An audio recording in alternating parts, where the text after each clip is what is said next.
Okay, brushes. We have acrylic brushes, gel brushes, art brushes. We got so many different brushes. What's what and what do we use? Okay, I'm gonna break it down for you guys today. I'm gonna hopefully show you what brushes to use, what's gonna make your life a little easier, and just a few little odds and ends that, again, are just gonna help make your life easier using your brushes.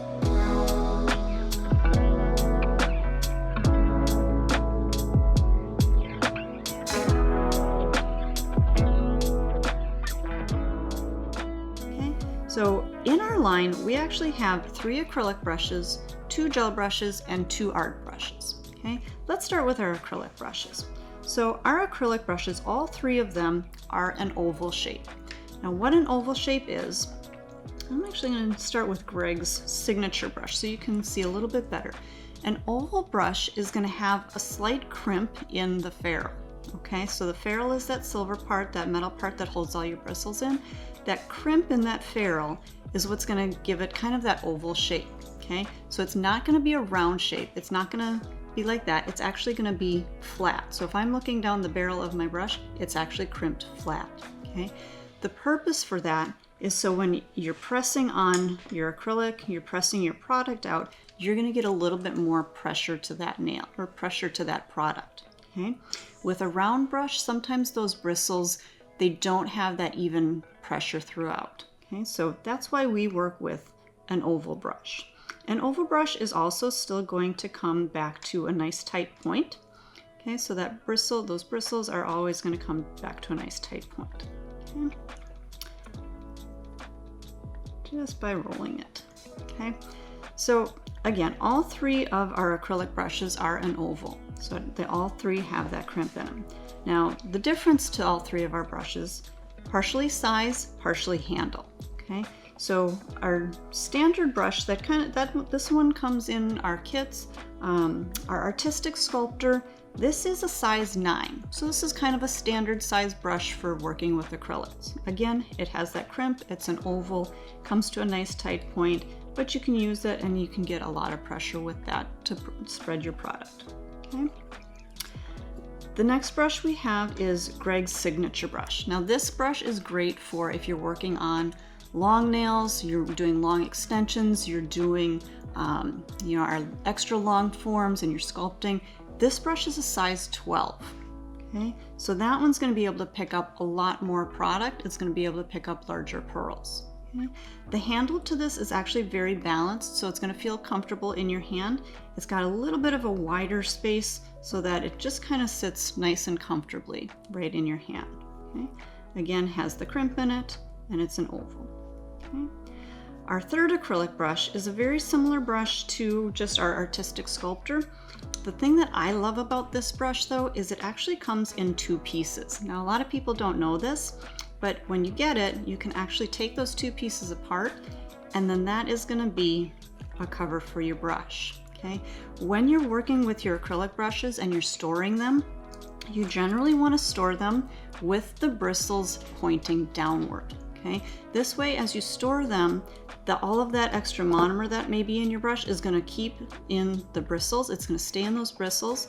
When you store your brushes, and we all are guilty of this, we do this, we keep our brushes in a jar and we have that brush sitting with the base downward. What's going to happen is over time, any monomer that's left in your brush is going to start to drain back into the ferrule. And then that can actually drain down into the handle and it can kind of gum up your handle a little bit. So first of all, make sure that you're wiping out that extra liquid out of your brush, and store your brush either face down. If you have a way of storing it face down, again, you don't want to be putting your brush down into that cup because that's going to damage the brush. But if you maybe have a way of hanging your brush, you can hang your brush facing downward. Okay? The nice thing about using the brush with the cap, this is our Pro Series brush, so that has the cap to it. You can store this brush by putting the cap on, and that's going to keep your brush nice and clean, and then you can put it again brush side down into your cup, and then it's not going to have to, you're not going to worry about any of that liquid running into the handle. Okay, so something to kind of keep in mind, always check with your state board and see what their their rules and regulations are for storing your brushes. If you don't have, if you can't store it in a cup like this, or if you can't have just it clipped to something angled downward, make sure that you're putting it into a drawer, laying flat, and then you can always cover your brushes like that. So just a table towel or something like that is usually okay for state board, but again, check with your own state board just to make sure what their storage process is, okay? So again, all three of our acrylic brushes are oval. They all have a crimp to them. Our Artistic Sculptor and our Pro Sculptor, those are both a size 9. Then our Greg's Signature brush is a size 12. Okay. Now, something that you want to look at your brush, and this may be just kind of something that you never really thought of, but if you look at the bristles, you're going to notice the tip of the brush is darker than the base or the belly or the kind of the barrel of the brush. Okay? That dark area is generally the only area that you want to be using to pick up product. So if you're putting your brush into your powder and you're picking product up and it's getting all the way back into that lighter area, what's going to happen is that can gum up your brush and you can get product actually stuck in your brush as you're working. So if you ever feel like your brush is sticking to your product, make sure to wipe that out and make sure that you're only picking up product with that darker area at the tip. Okay? Okay, so those are just some little insights to our acrylic brushes. Let's talk about our gel brushes for a second here. Okay, we have two different gel brushes. We have, again, our Master Gel brush and then our Pro Series gel brush. Okay, the Master Gel brush, again, this is kind of our standard brush. This is, again, an oval. It does have that crimp in it, and it does come to a nice tight point. Okay, now with our acrylic brushes, those are all natural brushes. With gel brushes, we have a natural and a synthetic bristle. Okay? With acrylic brushes, you want to make sure you're just using that natural brush because when you put that into your acrylic, your monomer and all of that, you want to make sure that's a natural bristle. If you use a brush that is a synthetic bristle with acrylic, it can actually start to gum up that brush and start to actually dissolve that brush. Okay, so make sure that your acrylic brushes are the natural hair. With gel, you have that option of either natural or synthetic. It's a personal preference, okay? So our first brush is the natural bristle. Again, it has that crimp in it. It is an oval shaped brush. It does come to a nice tight point, okay? Our next brush is, again, the Pro Series brush. Now this is a synthetic bristle. So this one, it also does have that crimp in it. It only comes more to an oval shape on the top or a rounded shape on the top of the brush rather than that nice tight point. So this one is actually a flat brush. So if you look at it from the side, the crimp is even more crimped, and then again, the brush is going to be rounded at the tip. If you're working on maybe more precise things like doing a French manicure, that reverse application, the Master Gel brush might be your better option. If you're working on maybe overlays or capping nails, this one's going to be a really great option for you. You can use either one, whichever preference you like. Okay, so again, the Pro Gel brush, this is just like the acrylic brush. It does come in 2 pieces. Take that apart. So this one does come in 2 pieces. So you can take that apart and you can keep that covered, okay? With a gel brush, it is really important that you keep your brushes covered. It's important with your acrylics too, but a little bit more so with your gel brushes, because with your gel brushes, you're not actually gonna completely clean out all of that gel from your brush. You always wanna leave a little bit of that gel in there so it holds your bristles together and keeps them conditioned. So if you have your brush just sitting out, it can actually attract some of the dust that may be in the air, or as you're filing, it can really attract dust into that little bit of gel that's in your brush. So definitely keeping your brush covered is going to be a really good thing for you, okay?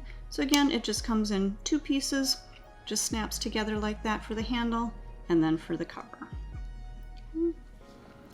Okay, so the last 2 brushes in our collection are our art brushes, okay? And we've got our striper and our micro detailer. Again, these are both natural hair bristles. If you look really close, you can see the difference in length. So the striper is about twice as long as our micro detailer. Okay, so if you're doing maybe longer lines, maybe thicker lines, things like that, the striper brush is going to be a really good brush for you. If you're doing really tiny detailed work, really thin skinny lines, you're painting portraits, that's going to work great for you. Okay, both of these brushes are round brushes. So when we were talking about our acrylics and our gel brushes with that crimp in them, these don't have any kind of a crimp to them. So that ferrule is actually round, so it's not flat. So that's going to help you roll your brush back to a point and get those really tight, precise lines. Okay. So again, natural hair bristles, our striper brush is a longer brush, and then our micro detailer is a shorter brush for those really fine details. Keeping your brushes clean. How do you keep your brushes clean? What do you clean them with? We get this question a lot. Okay, let's start with our acrylic brushes. To keep your acrylic brushes clean, all you want to do is rinse them in your monomer. You don't want to be putting them into acetone, alcohol, anything like that. Even if you have a little bit of acrylic stuck in your brush, it's best to just soak it in monomer. Okay? If you start soaking your brush in acetone to dissolve that product, think about it like your natural hair. If you were to put your natural hair into acetone, alcohol, anything like that, it's going to really start to dry it out. Same thing with your natural hair brushes. Anytime you put acetone into them, it's going to start to dry them out and it's going to fray them. Okay? So if you do have a little bit of product stuck in your brush, soak it in some clean monomer. Okay? If that doesn't work after a little while, you can add a few drops of acetone to your monomer, but make sure that you're still soaking it in monomer so that it keeps the brush conditioned. Okay? Okay, with your gel brushes, again, you don't want to be using solvents, you don't want to be using acetone, swipe, alcohol, nothing like that. What you really just want to do is just wipe out any of the excess gel that's in your brush, roll it back to a point and cover it up. Leave a little bit of that gel in there to kind of keep it conditioned and keep those bristles together to a point.